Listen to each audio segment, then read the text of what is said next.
in Goa. This two-day conference would witness participation of leaders, decision makers and ICT stakeholders both from private, government, academia and various other aspects of life.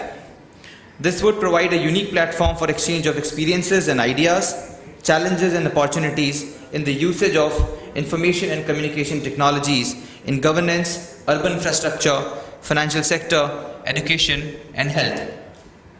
So it is indeed our pleasure today to welcome you all at the inaugural ceremony on the first day of elets Knowledge Exchange Goa, which will be followed by various vibrant discussions throughout the day, and on the second day, unveiling of draft policy for IT and IT investment in Goa.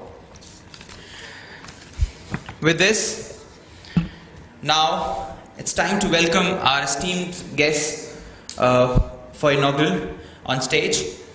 So I request today's program chair, Shri Arun Goel, Principal Secretary IT, Government of Goa, to please join us on stage. I welcome Mr. Goel with a round of applause, please. As the Chief Secretary, Mr. R.K. Srivastav is, due to some unavoidable reasons, could not make it, officiating Chief Secretary, Mr. Arun Goel is here with us to do a welcome address. Before I request sir to welcome everybody, I request other esteemed guests to join us on stage. I request Shri Sarvesh Kaushal, Chief Secretary, Government of Punjab, to join us.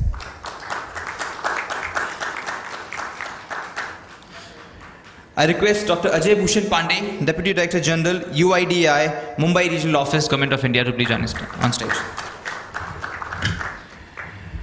Shri Anand Ramamurthy, Director, Consumption Sales, South Asia, Intel India. Sir, please join us on stage, sir. I also request Dr. Ravi Gupta, CEO of elets Technomedia, to please join us on stage. Shri Jayesh Ranjan, who is Secretary of Department of Information Technology in Government of Telangana. He is joining us shortly, he is on his way. So before we start this, this discussion on Digital India, the new paradigm, I request Shri Arun Goel, who is Principal Secretary IT, Government of Goa, to welcome everybody in elets Knowledge Exchange Goa. For a welcome address, sir, I request you to please come and join us.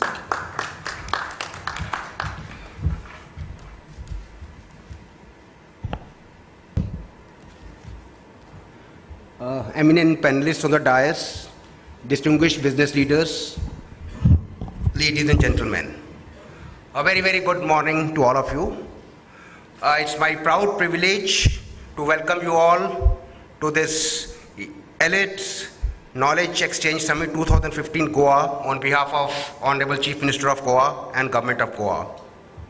As you all are aware, Government of Goa is co-hosting this event along with elets Technomedia Private Limited.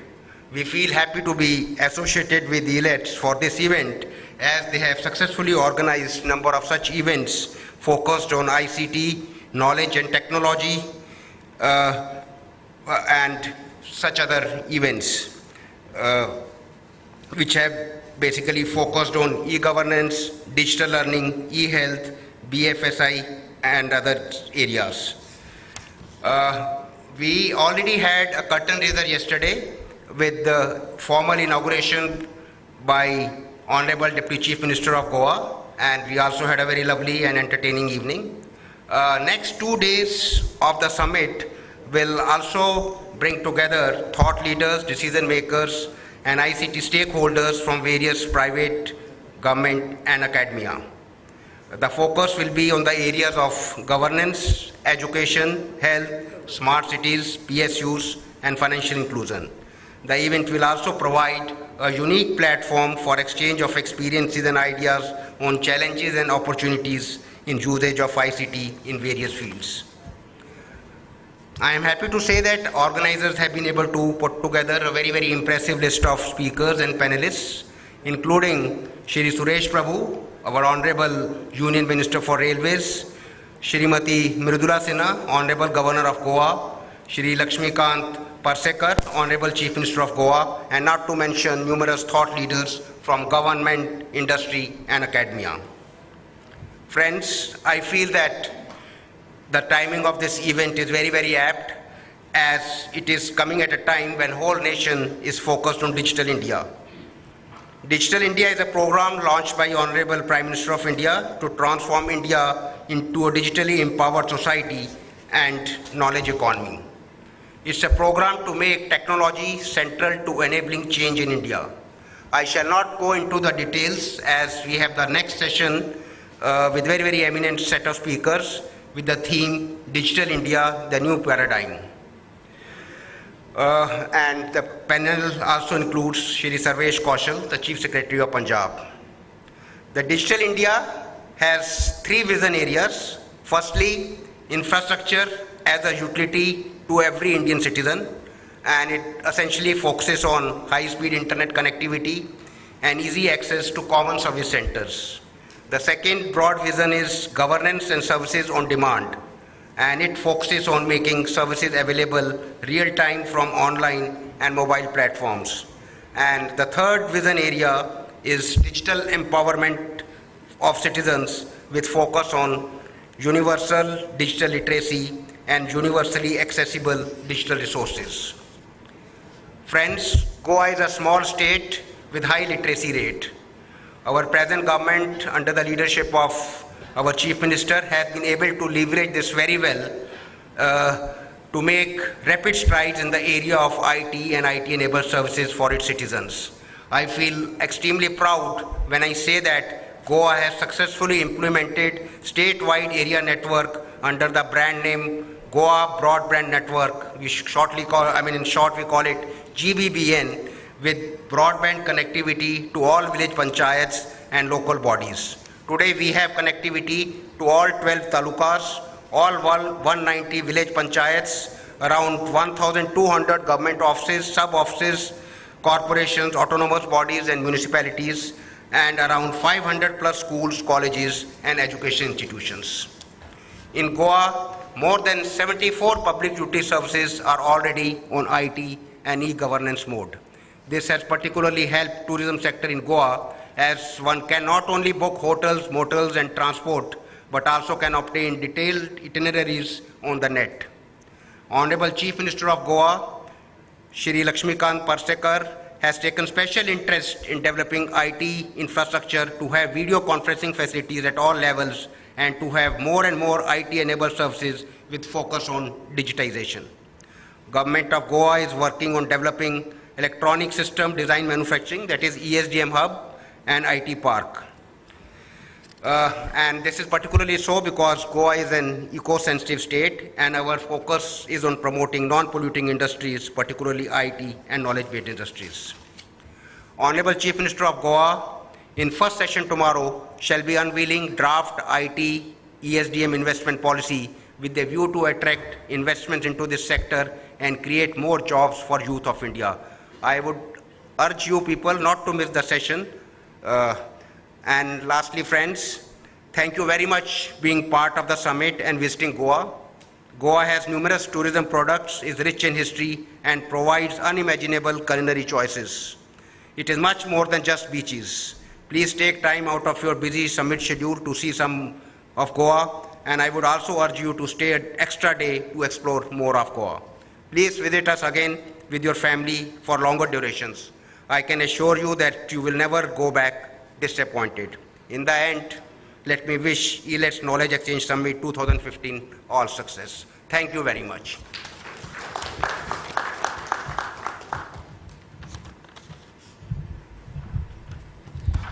Thank you very much, sir, for the beautiful welcome address and your best wishes. We take this line from you back home with us, that Goa is just not for beaches. Thank you, sir. And after this welcome address, I will request my colleague Garima Pant to please present a PowerPoint presentation of elets very briefly. Garima, please.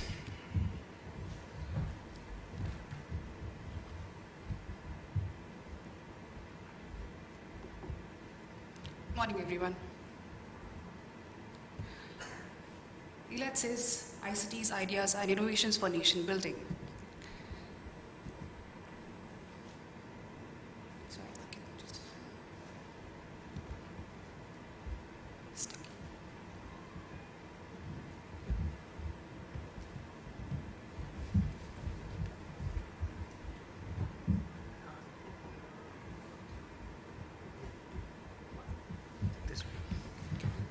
elets began its journey in 1997 and is home to Asia's most recognized technology for development of media brands, print and digital, and even conferences in governance, education, healthcare, BFSI, and financial inclusion. I'm so sorry for this.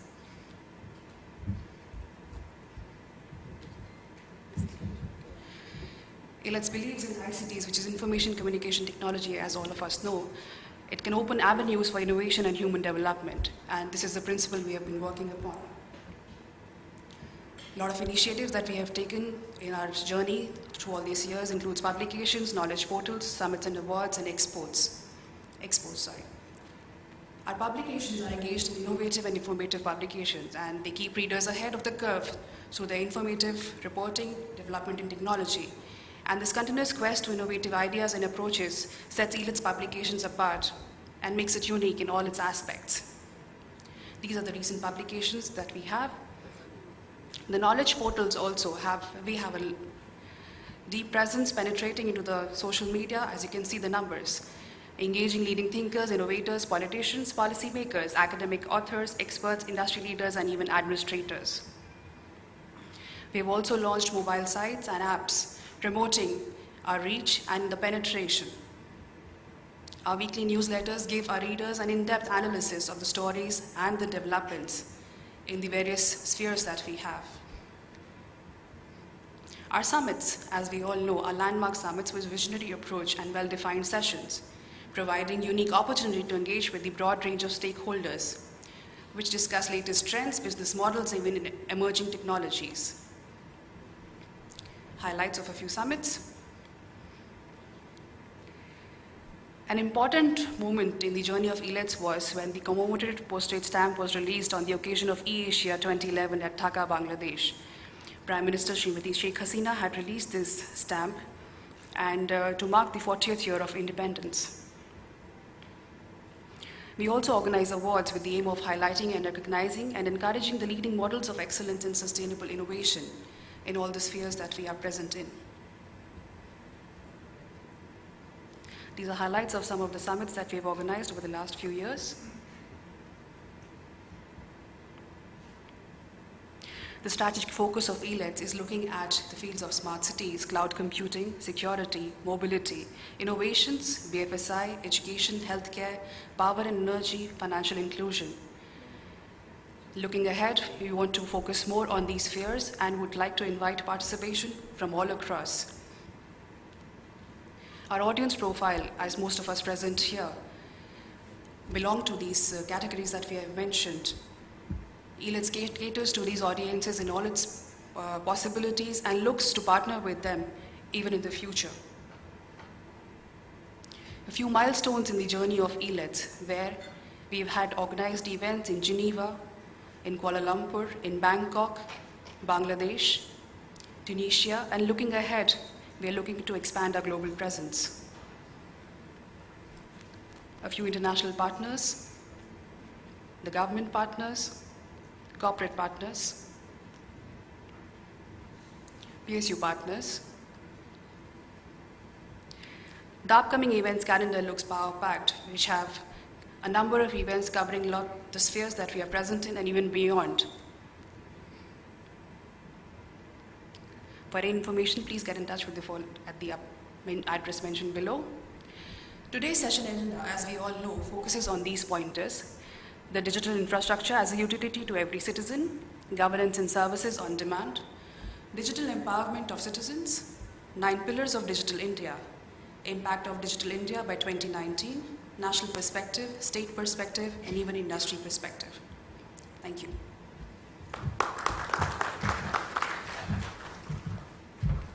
Karima for throwing some light on elets and its operations.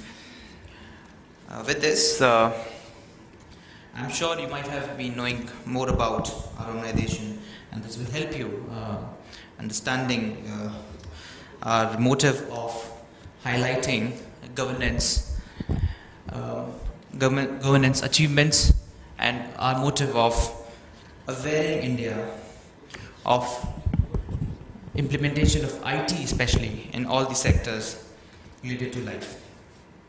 With this, now I invite representative of our industry who is also partner with this summit today.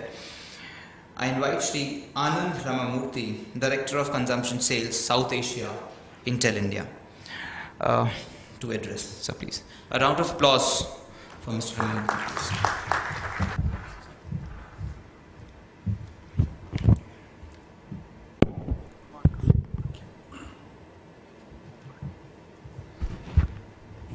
A very good morning to all of you, and very glad to be here.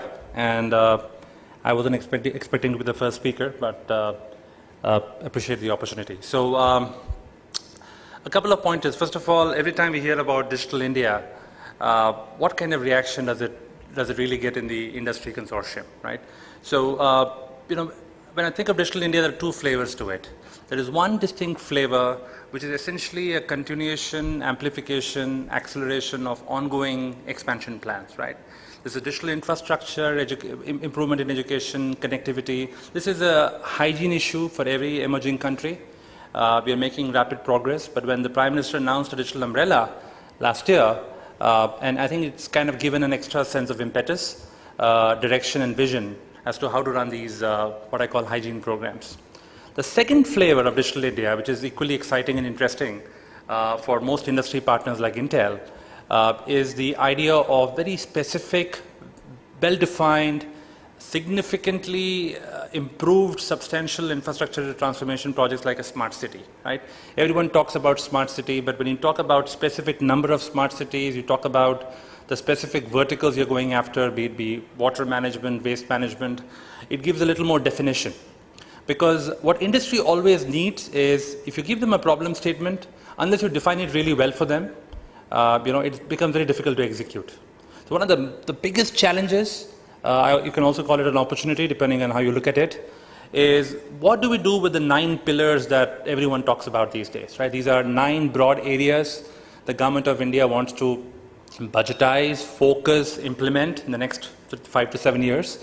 Now, when I go and meet chief ministers, chief secretaries in states, one of the common reactions I get is, we don't know who's going to stitch it all together, right? And a good example here is, I'll take the example of education.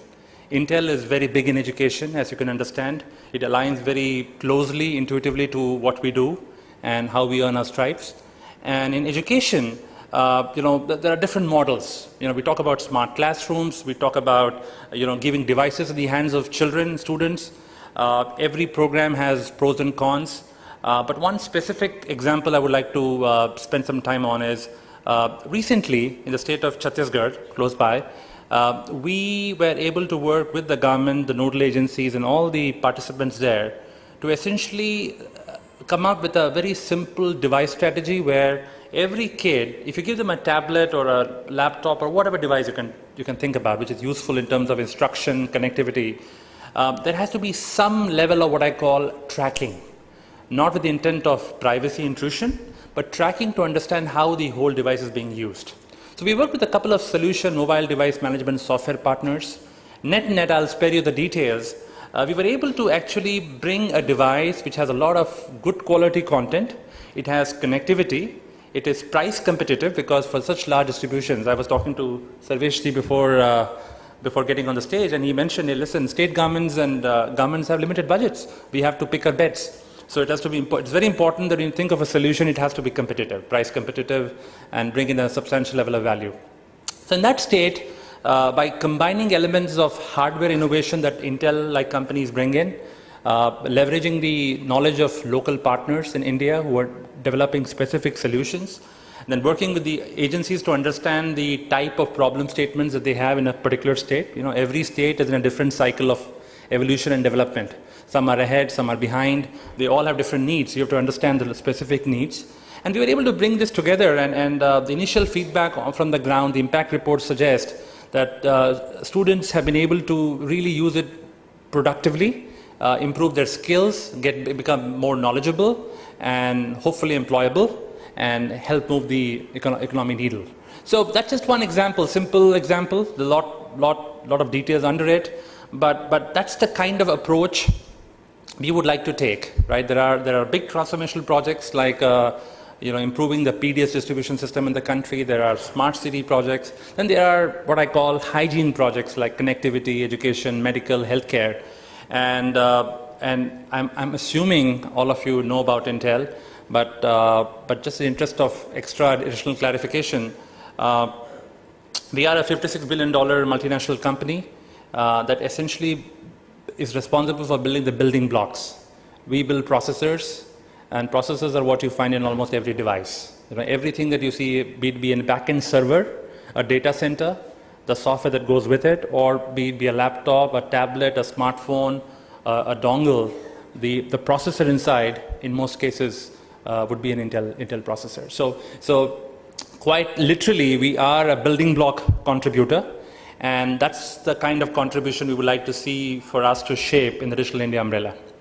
The second distinct challenge, as I just gently hinted on that one, was ecosystem management.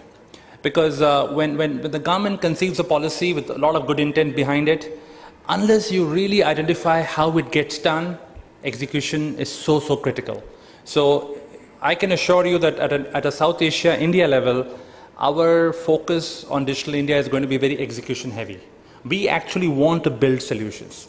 To give you another example from the education space, we have developed what is called a very small, we call it a PC on a stick.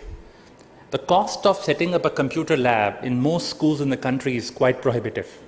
We're not talking about the schools in the cities, we're talking about schools in villages and panchayat levels. And you may have one computer, probably, in full transparency, I've seen 486 machines in the states of India, never been used. No one cares about it. No one's fault, just that the system hasn't figured out how to refurbish, replenish. So we figured out that we have to be cost competitive. We have to be easy in terms of usability. So we have this very unique, interesting PC on a stick approach, whereby the computing power, the software, the productivity tools, the Microsoft tools, the Android tools, whatever simple tools you need to be productive and employable are contained as a part of a small. So the size of a small USB stick, you put it against any monitor, it becomes a computer. And that is, that is the kind of what I call flexible, low-cost value computing that's going to come to schools and colleges.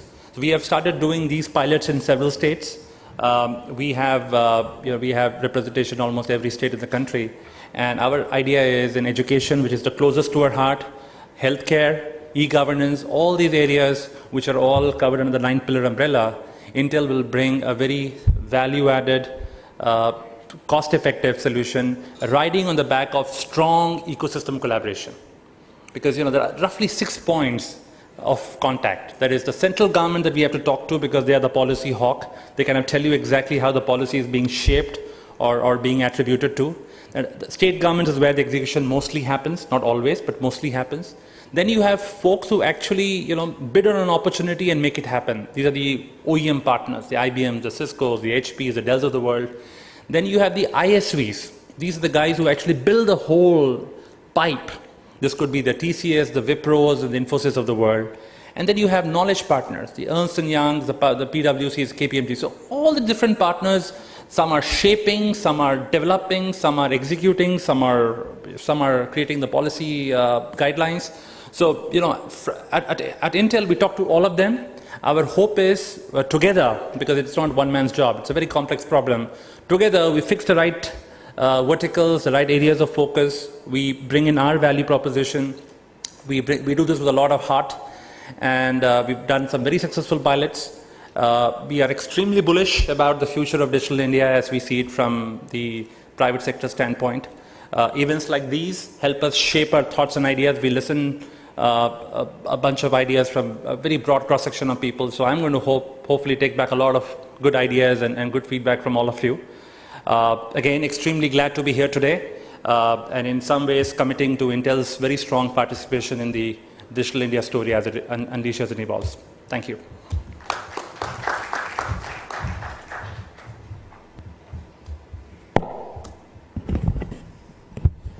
Thank you very much, Mr. Ramamurthy, for putting up the perspective of industry in this regime of new government in India, a regime of Digital India. Thank you very much. Now I invite Dr. Ajay Bhushan Pandey, who is Deputy Director General in UIDI, Mumbai Regional Office. Sir, we welcome you for the address. A round of applause for Mr. Pandey, please.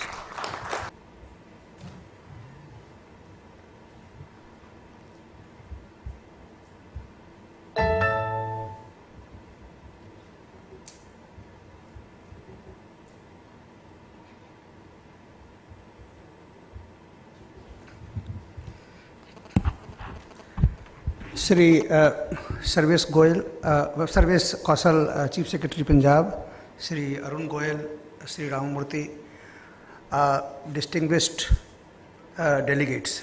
It's indeed my privilege to participate in this conference, which is of a very, very relevance as on today. When I saw the theme of the conference, that digital footprint for a smarter India, I was wondering that we have talked about digital footprint, but what is going to provide a fingerprint for smarter India? And of course, that's the Aadhaar. So therefore, and then we are also talking about digital India. And Aadhaar is going to be Aadhaar of a digital India.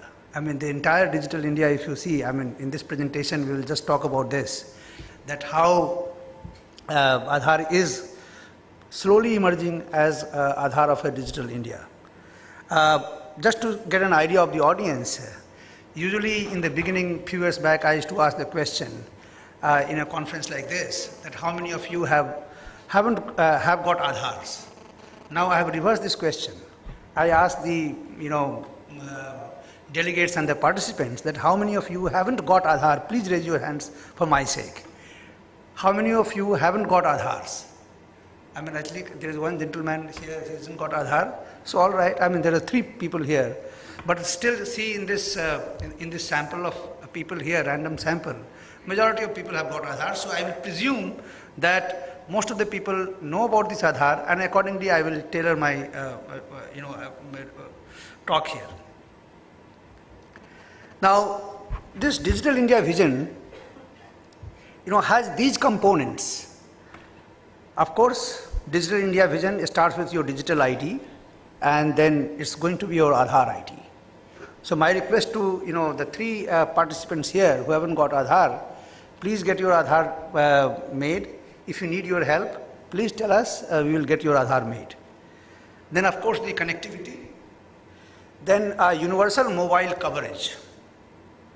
Now what point that I am trying to emphasize is that many of these items that I have listed here, like universal mobile coverage, digital wallet, information for all, even e-governance, where citizens are affected or the residents are affected, that also requires your digital ID, that is Aadhaar. So that was exactly the reason why I said that Aadhaar is going to be Aadhaar for the digital ID. You must be wondering that in the beginning of the program, this whole thing used to be called UID card. UID card. Now in government system, when we translate this English to Hindi or Indian language, we do a literal translation. So we used to call it Vishisht Pahchan Patra. But then you must be thinking, how come it has got Aadhaar? And there is a very interesting story that this, how does this UID card gets translated into Hindi called Aadhaar card. So roughly around 4 years back, we had just launched and then we were around 4 to 5 crores of Aadhaar in the country. And that time we were trying to get some feedback from people that, okay, what do they feel about Aadhaar, the UID card. So in a village in Uttar Pradesh, we asked one villager that you got your UID card, what do you feel? He said that, ki sahab, he said in Hindi, saying ki sahab, ये तो मुझे जो UID card मिला है, इससे मैं अपना ration card बनवा सकता हूँ, मैं अपना बिजली का कनेक्शन ले सकता हूँ, मैं किसी दूसरे शहर में गया या दूसरे राज्य में गया, ये लिखा हुआ है हिंदी और इंग्लिश में, इसको सब पहचानते हैं, और इससे मैं बैंक अकाउंट खुलवा सकता हूँ, मैं सब काम कर सकता हूँ, ये तो मेरे जीवन, इससे मैं पेंशन ले सकता हूँ, इससे मैं अपनी नरेगा का जो जॉब है उससे लोग ले सकते हैं, अब तो ये मेरे जीवन का आधार बन गया। अब मैंने बोलते बोलते उसने ये ऐसी बात कह दी। हमें जब हम लोग यूआईडी में जब हम लोगों ने उस वीडियो क्लिप को देखा, हमने कहा कि इसने एक बहुत बड़ी बात कह दी है, ये एक इसने कह दिया कि हमारे जीवन का आधार बन गया। तो हम लोगों ने उसी दिन ये सोचा कि इस यूआईडी विशिष्ट यूनिक आईडी कार्ड का जो ट्रांसलेशन है, इंस्टीड ऑफ सेइंग इट विशिष्ट पहचान पत्र, लोगों को बोलने में भी कठिनाई होगी, तो हम लोगों ने उसको कहा कि it should be Aadhaar. So that's how this whole Aadhaar came. Now, I mean, it's just some little bit of background that why did we consider this, bringing this Aadhaar or UID in our country? Because people had already a plethora of IDs. If you check your wallet, you had multiple ID, like, the PAN card, and then, you have, all forms of ID, voter ID card, then, at your home, you may be having a ration card or driving license, all kinds of ID. But the real challenge was that establishing ID was a very, very serious challenge for poor. If they wanted to get a ration card made, or maybe, some insurance or bank account, or for the Nareka jobs, for anything, they require a credible form of ID, which they did not have. And this problem became more pronounced when they moved from one village to another village, or maybe to another taluka, or another district, or another state. Imagine, people coming with their, ration card of Tamil Nadu written in Tamil, going to Delhi. Who is going to recognize this? Similarly, maybe in some other form of ID. And that person was lost. In fact, we all have felt at some point of time, we are reaching such a stage where our children are, passing out of the college, and then they're joining jobs in some other city. They used to have a tremendous problem in establishing their identity in some other city, for opening bank account, for getting electricity connection, and so and so. Because whenever you try to establish your ID, they will ask you, for example, ration card, and if you go for a ration card, they will ask you for the electricity bill. If you want to go for electricity connection, they will ask you for the ration card. So it used to become a cyclical. People didn't know how to break that. And maybe, the people who had some means, they could do that, but then for the poor, it was a massive challenge. And if you cannot establish your identity, then you get excluded from your entitlements and your rights and opportunities. So basically, India was becoming two worlds. Those who have ID, those who don't have ID. Those who don't have ID, they get excluded. Now, it's not only the exclusion from the your entitlements, you also get financially excluded. If you don't have an ID, how do you have a bank accounts? Now, this was the scenario only a few months back. Only 30,000 habitation had banks. Why? Because there was no demand. Why there was no demand? Because, even after 67 years of independence, only till few months back, before our Honorable Prime Minister launched this Jan Dhan Yojana, only the 40% of the population had bank accounts. And then the other things, which is also a part of your financial inclusion, even the life insurance cover, till few months back was less than 10%. Now you have a Pradhan Mantri Bima Yojana, you have the Atal Suraksha Yojana. Now, but then till few months back, this was the status. 10%, 6% in a population, in a developing country, in this 21st century. Is this the way, we are going to deal with, 1/6 of the world population? I mean, financially, the most financially included state, Himachal Pradesh, only 45%. Bihar, 10%. This was the situation a few months back. And what was the reason? None of you couldn't get any financial services without a credible form of ID. Open a bank account, you try to take an insurance, try to participate in the stock market, for example, capital market, or mutual fund, or take insurance, everywhere the same situation. So what was the unique ID mandate? This whole program was launched in 2010.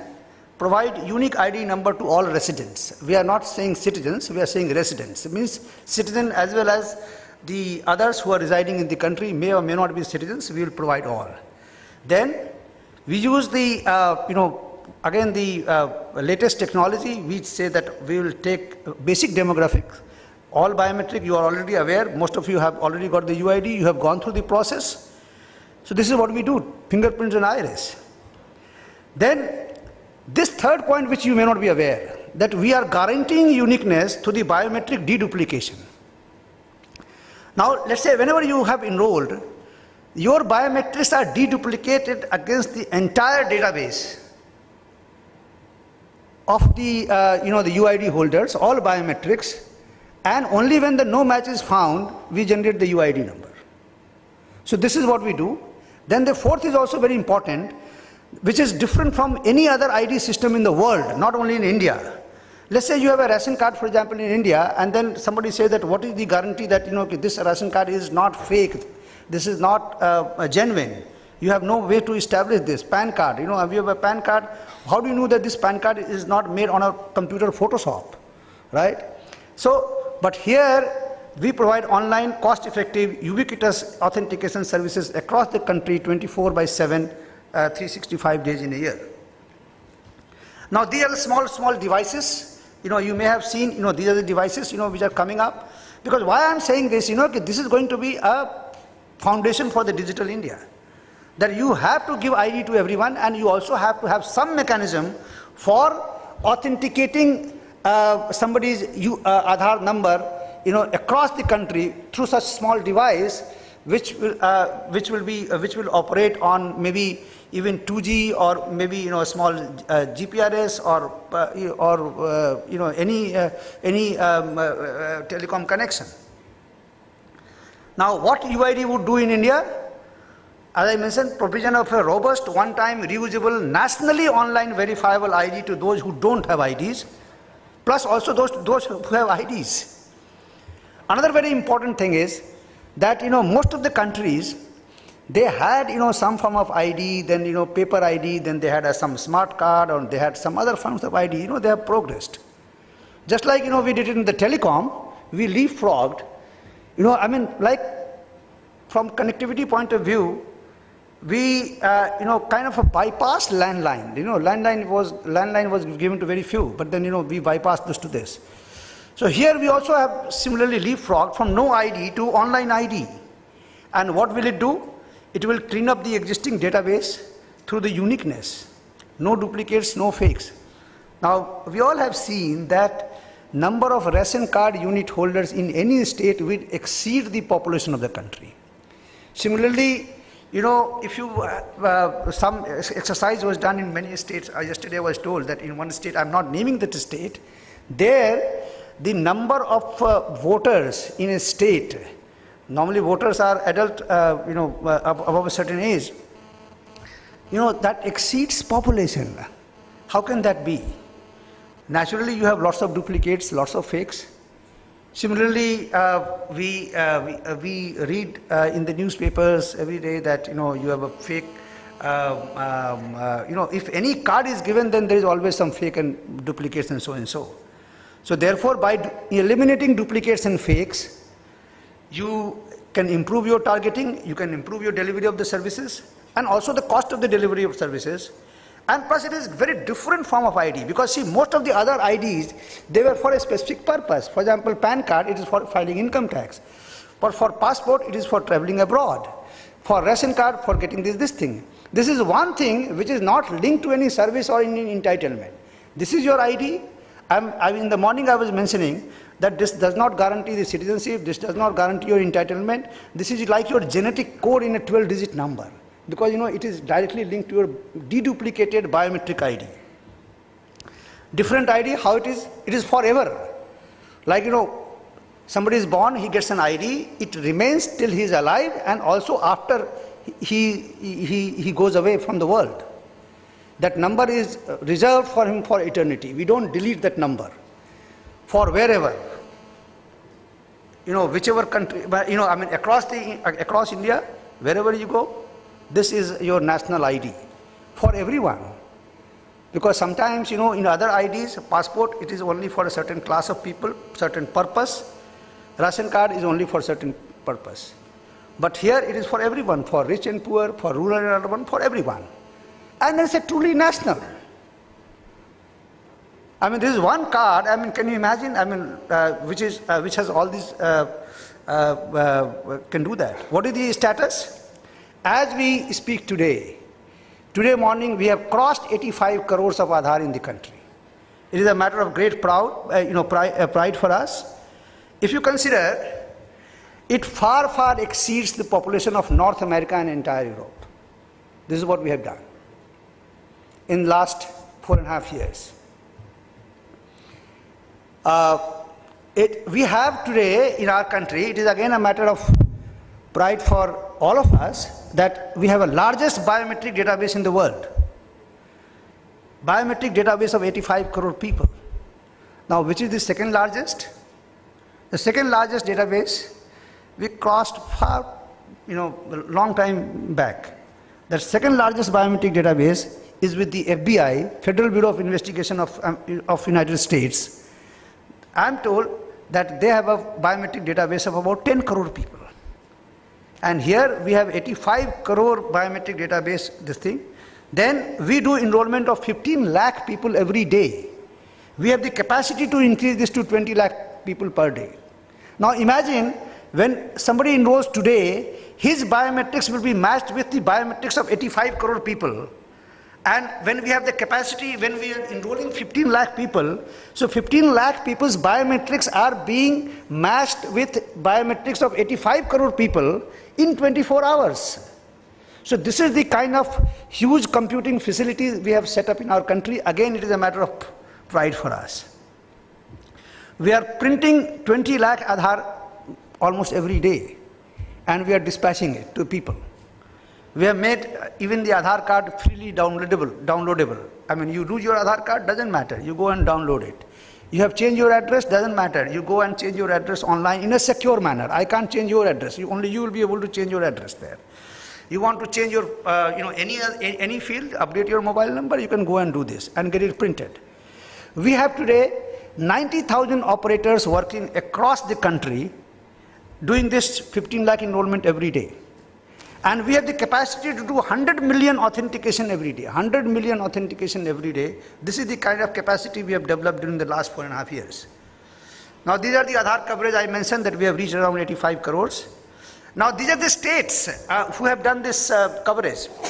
Like for example, there are some states who have gone beyond 100%. They have enrolled more than that. Of course, because it's based on biometric, these figures, you must be wondering why it is 108%, 104%. Obviously, they are migrants. At the time of population, 2011 population, but then when we do the Aadhaar count, it is as per the as per the position today. The population is as per the 2011, and then in many states, if we have exceeded, the reason could be the population would have increased, or some migrations have taken place. So this is the reason. Goa also ranks very high. I mean, Goa is the host state. Goa ranks somewhere around 93%. Now, so this is the situation. Out of 121 crore population, we have 84-26, but then as we speak today, we have crossed 85 crores. Now, what are the applications? Now, because we had the UID, because our Prime Minister, when he launched this Jan Dhan Yojana, I mean, he gave a direction saying that, look, don't ask too many questions, like, give this ID or that ID. If somebody walks in your bank with an Aadhaar card either in the hand or Aadhaar number in his mind, you authenticate him there, do eKYC and open bank account, no question asked, don't ask for any other proof of residence or proof of address or any other document. Do that. Then this LPG, most of you must be getting your gas cylinder through the, that subsidy through the bank account, because it has been linked to the Aadhaar number. Then the PDS, same exercise is being done to link all ration card into the Aadhaar number. Manrega, scholarship, pension, fertilizer subsidy, all these things are being linked to the Aadhaar number so that the duplicate and fakes are this thing. I mean, some question is to be raised that, how so much money is being spent on this? What is the utility? In last 4 or 5 years, we have spent around about 10,000, 12,000 crores of rupees on this, total. Now, if you just see 3 programs, 3F, food, fertilizers and fuel, total amount of subsidy spent by government of India is about 2 lakhs crores. Now, there were some studies that, out of that, how much would be the leakage? Normally, generally, people say that thumb rule is around 20%. This is the per annum. So if it is 2 lakh crore, and if that figure is correct, then you have about 40,000 crore, kind of a duplicate and fake and bogus leakages because of that. Now, if you are spending this money, and by doing this, if you can ensure that there is no duplicate, no fakes, and therefore, thereby you can spend the government subsidy, money well spent, apart from empowering people, giving ID and so and so. Even tracking, education, health, immunization, electronic, medical records and so. I mean, everything, you can track from birth to death, person, right? Portability of benefits and identities. Our countries, will see more and more migration as we progress. Then, if the people move from one state, another state, why should I get my ration card again made? If I am coming from, let's say, moving from Mumbai to Delhi, I should be able to get my ration from Delhi ration shop. It should be possible.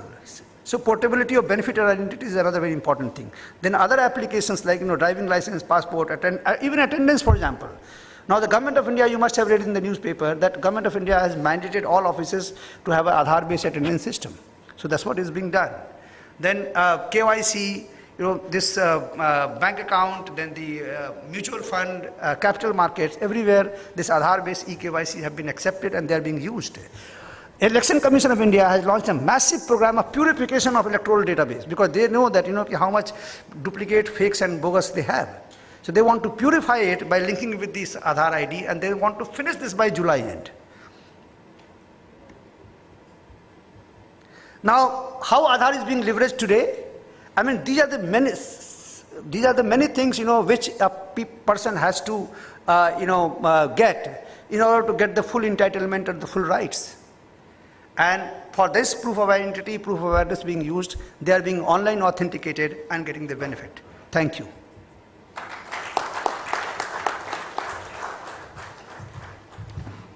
Thank you very much, sir. As someone has said, नाम गुम जाएगा, चेहरा ये बदल जाएगा. मेरी आवाज़ ही पहचान है, अगर याद रहे. हमें यकीन है कि आधार वो आवाज़ आज बन चुका है. And it will give a identity to every Indian. So with this, we thank Mr. Pandey for a nice presentation. And now I invite a very special guest from Punjab, respected Chief Secretary, Government of Punjab, Shri Sarvesh Kaushal. A round of applause.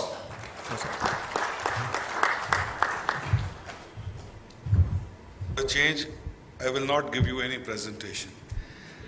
Because good or bad, however I may look, it would be better if we look at one another rather than you're looking this side and I am talking this side.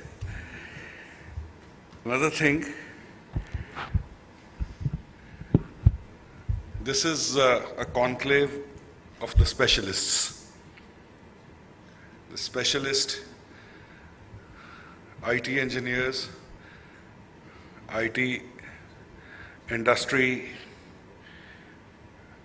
the media, again focused on a particular branch of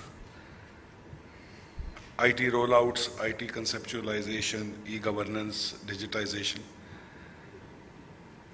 I introduce myself as a non-IT man,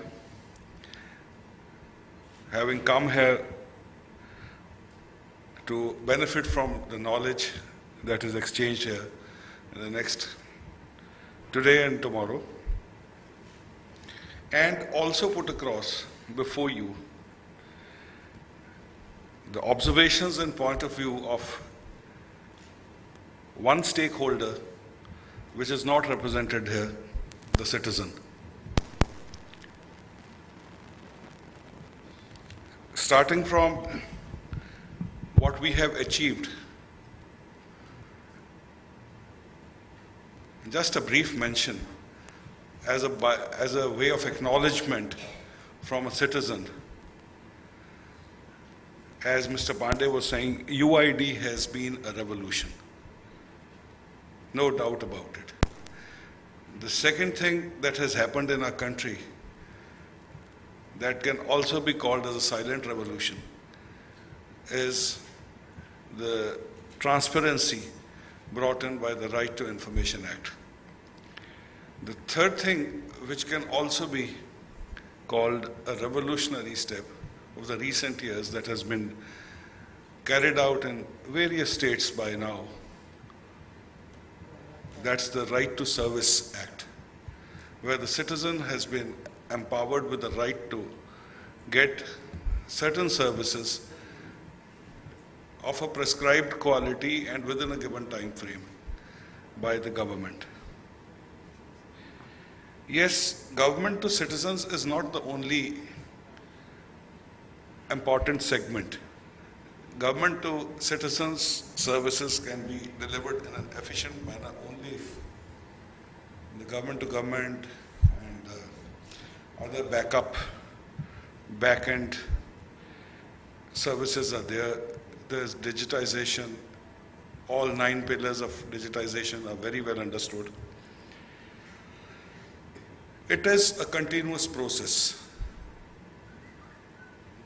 We are gaining a lot in terms of technology innovations, but at the same time, we must not forget that the citizens' expectations are also growing, perhaps at a much faster pace than the pace that is followed by the IT sector. Therefore, there's always a gap between what they expect and what the governments can deliver. And for the governments who want to deliver, there's nothing more important than an effective, intelligent, futuristic use of IT as a tool. So far as Punjab is concerned, in a nutshell only, we can share with you the intent. The Deputy Chief Minister is the Minister in charge for IT and e-governance now. And in a very unusual move, the Chief Secretary has been made the Principal Secretary of IT also, because IT, as you just mentioned, runs outside the IT and e-governance department. It runs in health, it runs in excise taxation, it runs in food procurement, it runs in social security, it runs in welfare, it runs in education. And though the Chief Secretary in Punjab is assisted by a couple of secretaries of IT under him and a directorate and everything, but for giving a big push to the IT all across the departments, perhaps it works better if the Chief Secretary is also the Principal Secretary of IT that is there in Punjab, and one of the most powerful ministers is the Deputy Chief Minister. He has taken the portfolio of e-governance and IT with him. So we are here to share knowledge. A couple of things that I want to share. Number one, Punjab can legitimately claim to have gone ahead in food grain procurement management systems. We procure about 20,000 crores worth of wheat and another 20,000 crores of paddy in a time span of 45 days twice a year. The farmers bring their produce to the mandis. It has to be quantified, it has to be put to the test of quality. The farmers must get their payments according to the 2 tests that I just mentioned within 48 hours. Some portion of it has to go directly to the Adati, as we call, I don't know what is that in English, commission agents. Some part of it goes to the transporters, some part of it goes to the handlers and laborers. Now, this entire process involving all the agriculturists in Punjab, because all agriculturists in Punjab grow wheat and paddy, essentially. It has benefited them to an extent you can't imagine. There are no delays. They have their cards, they swipe it in the machines. Within 24 hours, all the bills raised during the day go to a clearing house, and next day, everyone's account is credited with the amount that is due to him. On an average, during these 40 days, we disburse 2,000 to 3,000 crores every day. So this is one which anyone, if he has to deal with the food procurement issues, can come and study in Punjab and replicate it. Second is, I think that is being done in all the states now, management of treasuries and this and that. The excise and taxation department, there are thousands and thousands of refund claims. And then the MIS, because the state's finances depend solely on the receipts from this department.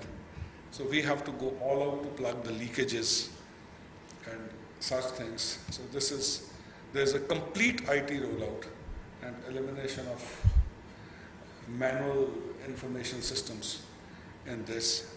That is also one of the major things. So I was not embarrassed much when Mr. Pandey was reading out the enrollment percentages. Punjab has already completed 94% of the UID enrollments, and we have enrolled 2,77 lakh people.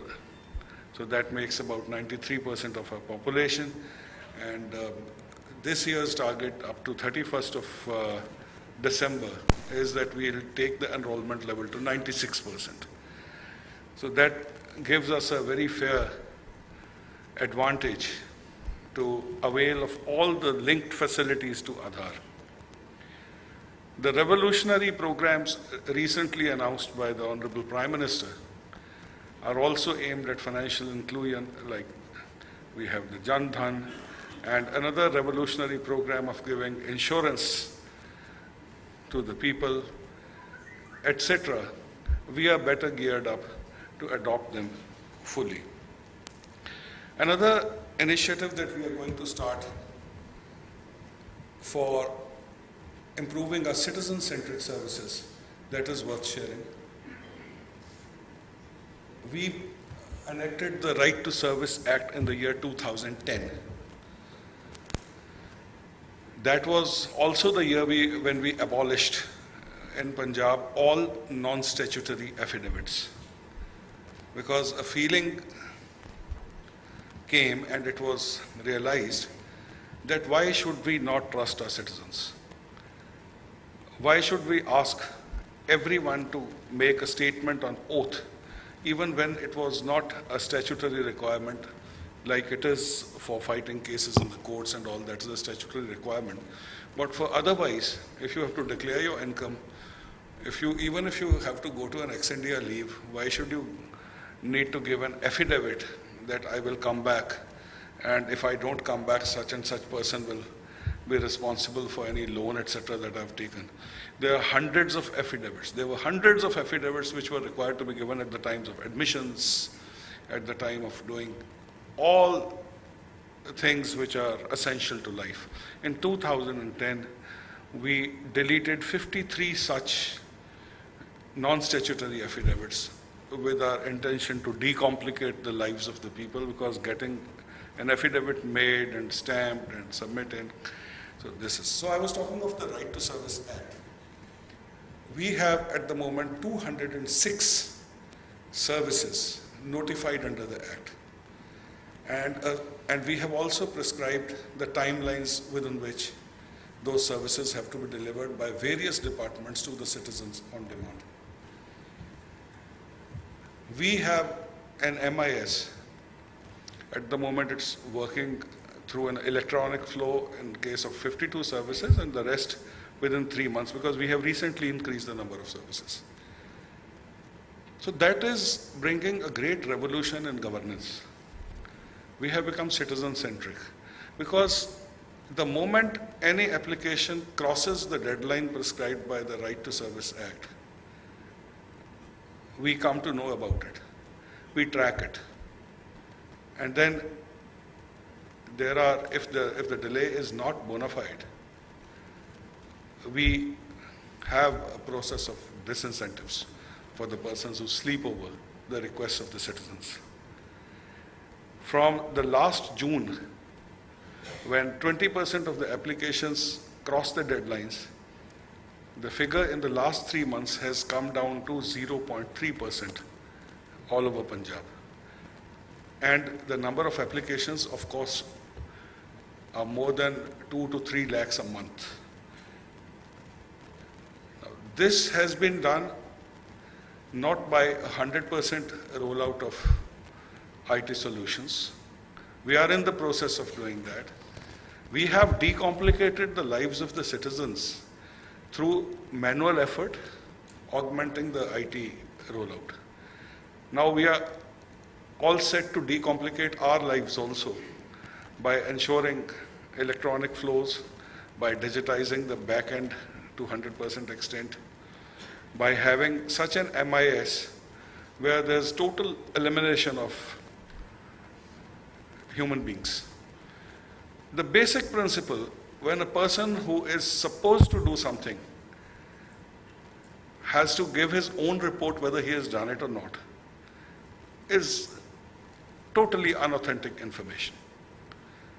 So therefore, the information that we get, we must get at the government level about these things, about compliance, about accountability, should not emanate from the person who is on the dock. The accused or the person whose performance is being checked, he should not be the judge in his own case. That is the essence of MIS, and that can be possible only if we ensure electronic flows, back-end digitization, and MIS generation with the elimination of the human being. Of course, at the last end, someone has to punch it, but the person concerned should not be doing it. There should be some third party. We are doing this. Then we are going into 100% this driving licenses, this and that everyone is doing. The race is to reach 100% mark. Someone is at 70%, someone is at 10%, someone is at 9%.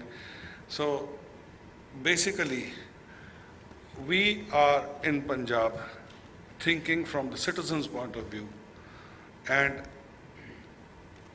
we have started trusting the citizen, not forcing him to prove whatever he says through self-certification, and to provide him the 206 services which are vital to his day-to-day existence in a time-bound manner. So I think that is how we are empowering the citizen, for which digitization, etc., is very, very important. Another thing which I wanted to mention is that in this program we have mentioned about the smart cities. I'm not saying that we have not thought of the villages. Of course, the connectivity and other issues we are taking to the villages. But in our IT rollout and digitization, I think the gap between the rural India and the urban India needs to be realized. And our increased focus should be to convert smart villages.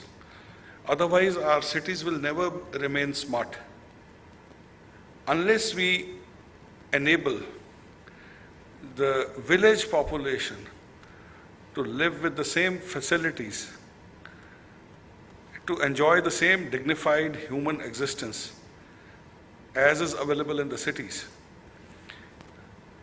How will the cities remain smart when the villages will keep on converging to the cities? To what extent the infrastructure, whether it's civil infrastructure or IT infrastructure or whatever infrastructure. How will the infrastructure of existing infrastructure of the cities will sustain an exodus or migration from the villages? There are many countries in the world which have this system of having smart villages from where people go to their places of work, either within their village or to the cities or to the industrial zones, and come back and stay in the villages. For that, they need the same internet facilities, the same other facilities, health facilities, etc., which are IT will make available all sorts of those facilities in the villages. So smart cities and smart villages must go together. Another very interesting thing for a border state, for a state which is sensitive from law and order point of view, is the surveillance. And I am happy that there's a session on surveillance, use of IT in surveillance in this conference. I would like to enrich myself from the knowledge that is shared in that session, because see, the state is a border state, it's a sensitive state, it's a volatile state, and we have to be very careful. We are very careful, and we want to be still more careful, because what happens is it's not localized crimes. We have to even deal with the portents of underground warfare by hostile neighbors. So we have to be, we'll be the first one to take advantage of IT application in surveillance, and we'll go to the next level of that. We are already using it, so that will be very useful for us. One request from me for everyone to consider and respond to during the conference. Are we effective in providing quality services to the citizens? For example, if I have an internet connection, 3G, 4G, or whatever, is it giving me the right quality of services? Is it giving me uninterrupted services at the right speed? I'm just giving you an example. Do we have strong enough regulators? Now, we can digitize India, we can ensure connectivity. If that connectivity is not reliable, if the connectivity is not uninterrupted, if the quality of that connectivity goes up and down, that will amount to maintaining two systems. Electronic flow and reliance thereon is good only if it substitutes the conventional systems. If we end up maintaining two systems, two parallel systems, the conventional system also and the new innovation, that's not very useful, because that involves a lot of resources and involves a lot of manpower, and then the transition is never final. So my suggestion is that think of something to ensure that every citizen, now we are talking of M-governance, we are talking of involvement of citizens at the at the level of last man on the street. So we have to ensure uninterrupted services, we have to ensure high quality services, and the service providers have to be under a very strict filter. So that's very important.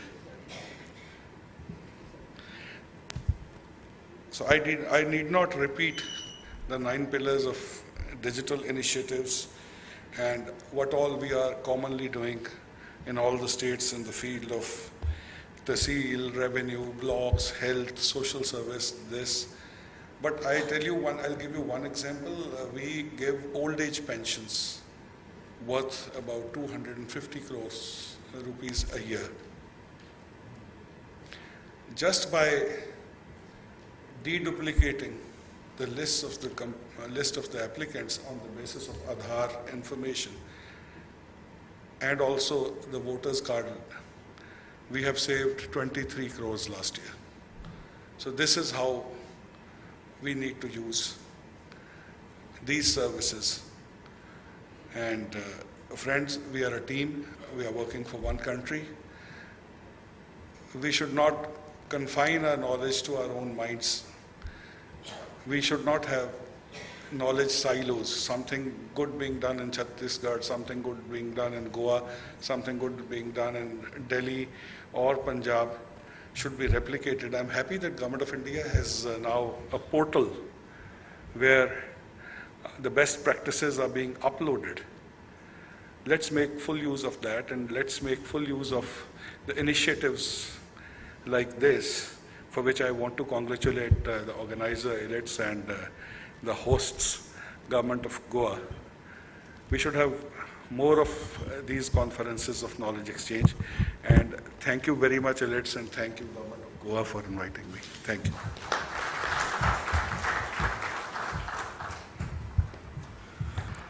Thank you very much, sir, for putting up the perspective from the state of Punjab.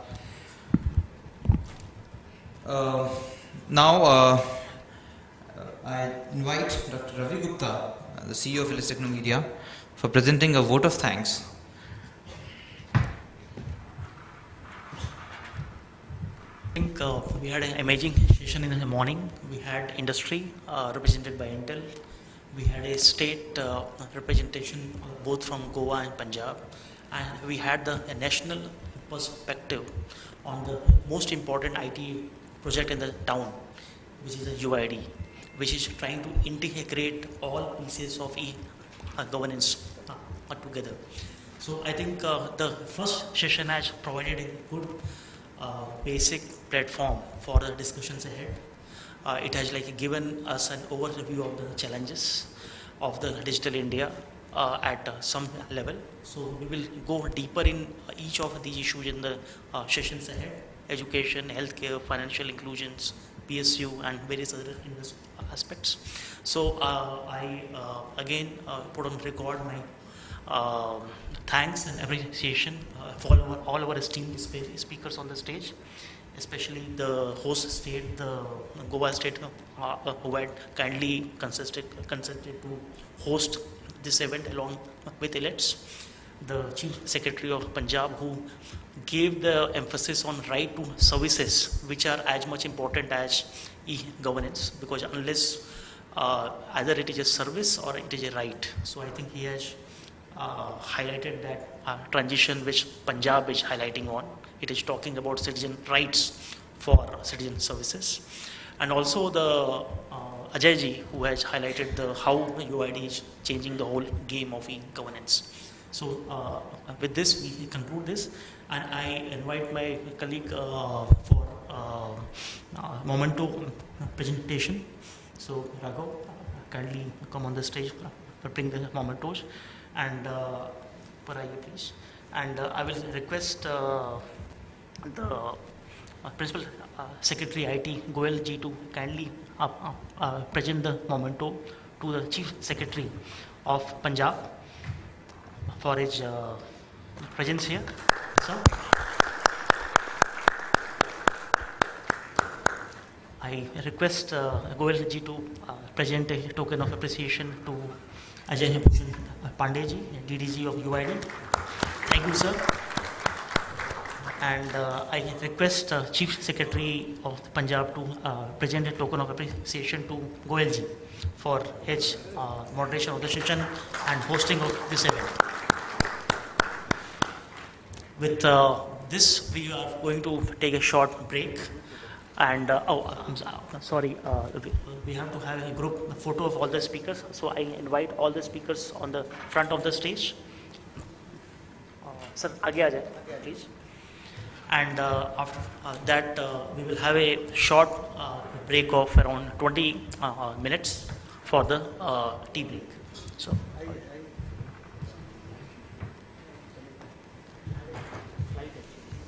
Thank you very much to esteemed guests.